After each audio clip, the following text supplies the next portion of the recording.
আমাদের প্রভু এক, এক নবীর উম্মত, জীবন বিধান এক, ঐশী বাণী কোরআন।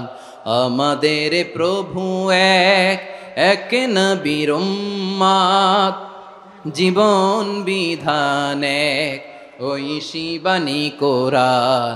তবে কেন এক নও হে মুসলমান, এক হও করিয়া হবান।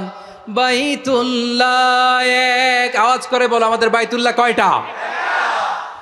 বাইতুল্লাহ এক, মদিনা শরীফ এক, ওহুদ পাহাড় এক, বদরের মাঠ এক। একটা তো জীবন আর মরণ যে একটাই, একসাথে মিলে মিশে একটাই প্রাণ। তবে কেন এক নও হে মুসলমান, এক হও করিয়া হবান। সবাই মিলে আমাদের প্রভু এক, জীবন বিধান এক, ঐশী বাণী কোরআন। একসাথে আমাদের প্রভু এক,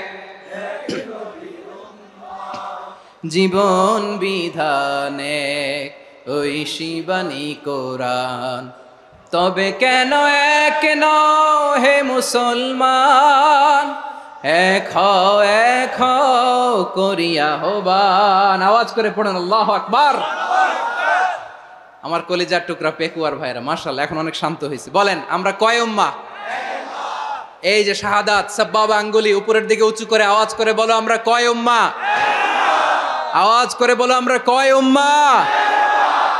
মাশাআল্লাহ আমরা এক উম্মাহ, এক উম্মাহ আমরা। খবরদার, গোটা বিশ্ব আমাদের এই আঙ্গুলি দেখেছে, আমরা এক উম্মাহ। শুধু আমরা এক উম্মাই না, আমরা এসেছি এক উৎস থেকে। কয় উৎস? ফ্রম অ্যাডাম এন্ড ইভ, আদাম এবং হাওয়া, উনার সন্তান আমরা। তার ছেলে মেয়ে থেকে, তার ছেলে মেয়ে থেকে, তার ছেলে মেয়ে থেকে আমি। তার মানে রাস্তাঘাটে এদিকে সেদিকে যাকেই দেখি সে আমাদের এই বিরাট পরিবারের কেউ না কেউ। চিল্লায় বলেন ঠিক কিনা?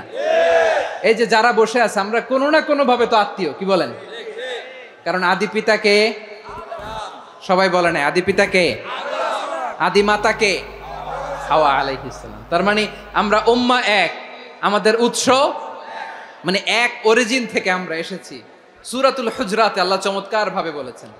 এবং এই আয়াতটা দিয়ে 2022 সালে ফিফা ওয়ার্ল্ড কাপ কাতারে শুরু হয়েছে। দেখেন কাতার কি স্মার্টলি গোটা বিশ্বকে এক উম্মার কনসেপ্ট দিয়েছে। সুবহানাল্লাহ পড়েন।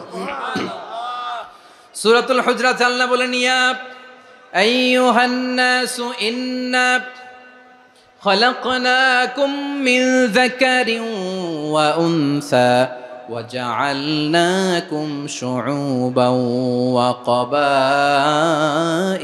لتعارفوا إن أكرمكم عند الله أتقاكم إن الله عليم خبير